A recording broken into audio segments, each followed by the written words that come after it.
অনেকে আবেগে কি করে, মসজিদের মাঝখানে কবরটা রেখা তারা বসে মসজিদ, ওই আবেগ।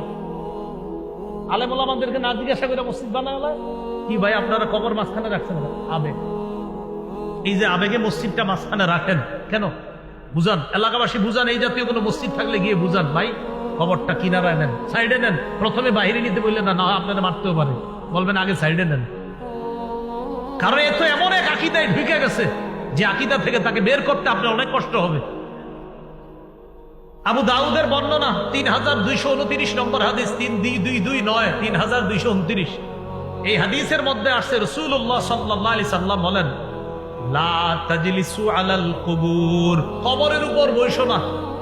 এটা একটা, অনেক সময় দেখবেন কবরের পাশে দেয়াল থাকে, এই দেয়ালের উপরে না বসা। এই দেয়াল আছে, কবর পাশে কবর, এই যে দেয়াল, এখন আপনি বসলেন, এই যে বসে এই পাশেই কবর, এটা না করা। এরপরে নবী বলতেছেন, ওয়ালা তুসাল্লু ইলাইহা, কবর সামনে রেখে নামাজ পড়ো না। যদিও মানুষ কবরকে সেজদা করে না, কিন্তু কে না জানে কোনো একজন ব্যক্তির ভিতরে যদি আবেগ আইসা যায়, আহারে আল্লাহর ওলি শুয়ে রইছে এখানে, সেজদা দিতেছে। এই জন্য কবর সামনে রেখা নামাজ পড়াতে নবীজি নিষেধ করলেন। আল্লাহ আমাদেরকে বুঝার তৌফিক দান করেন। এই হলো কবর কেন্দ্রিক বেদাত, মারামারি। আল্লাহ আমাদের সকলকে হেফাজত করেন। এই এলাকায় থাকলে এলাকা থেকেও যেন ওই জাতীয় আকীদা সম্পন্ন মানুষগুলাকে সহি আকীদা, বিশুদ্ধ আকীদায় তারা এসে হেদায়েত ওয়ালা আকীদায় যেন তারা ফিরে আসতে পারে, আল্লাহ তৌফিক দান করেন। বেদাত থেকে বাঁচার উপায়, বেদাত থেকে বাঁচার এক নাম্বার উপায়, বাস মুহাম্মদ সাল্লাল্লাহু আলাইহি সাল্লামের পূর্ণ আনুগত্য করা। বলেন কার আনুগত্য করা? মুহাম্মদ সাল্লাল্লাহু আলাইহি সাল্লামের পূর্ণ আনুগত্য করা। সহিহ বুখারী 7280 নম্বর হাদিস। এই হাদিসে আছে রাসূল সাল্লাল্লাহু আলাইহি সাল্লাম বলেন, কুল্লু উম্মতি ইয়াদখুলুনাল জান্নাহ ইল্লা মান আবা, আমার উম্মতের সবাই জান্নাতে যাবে, তারা ছাড়া যারা অস্বীকার করে। সাহাবীরা বললেন, অস্বীকার কারা করে?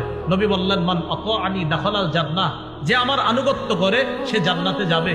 ওয়ামান আসানি ফাকাদ আবা, যে আমার নাফরমানি করে সেই অস্বীকার করলো। তো অস্বীকার যে করবে সে সুন্নাহের বাহিরে চলে গেল।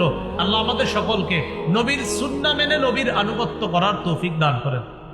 2 নাম্বার উপায়, বলেন আমার সাথে, সুন্নত বেশি বেশি জিন্দা করা, সুন্নতের ব্যাপক প্রচার প্রসার করা।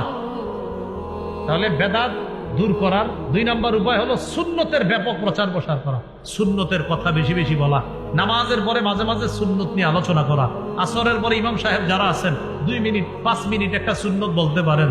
আমাদের যাত্রাবাড়ি শায়েখের একটা বই আছে, আপনার কিতাব আছে, 1 মিনিটের মাদ্রাসা, 1 মিনিটের মাদ্রাসা। তো এইটা আপনি প্রতিদিন পড়ে শোনান। 1 মিনিটের মাদ্রাসা মানে ওই নামাজের পরে সবাই বসবে, 1-2 মিনিট একটু কথা শুনবে।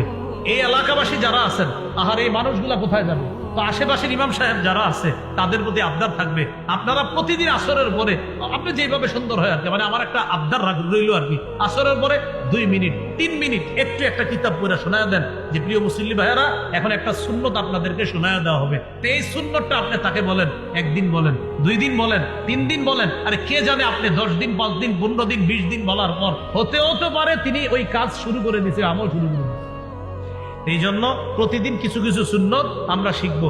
ইমাম সাহেবদেরকে আপনারা বলবেন যে, হুজুর কিতাব আদি কি কি কিনে দেওয়া লাগবে বলেন, আমরা বলি কিনে দেই, আপনি আমাদেরকে বইরা বইরা শোনান। এলাকাবাসী রাজি আছেন ইনশাআল্লাহ?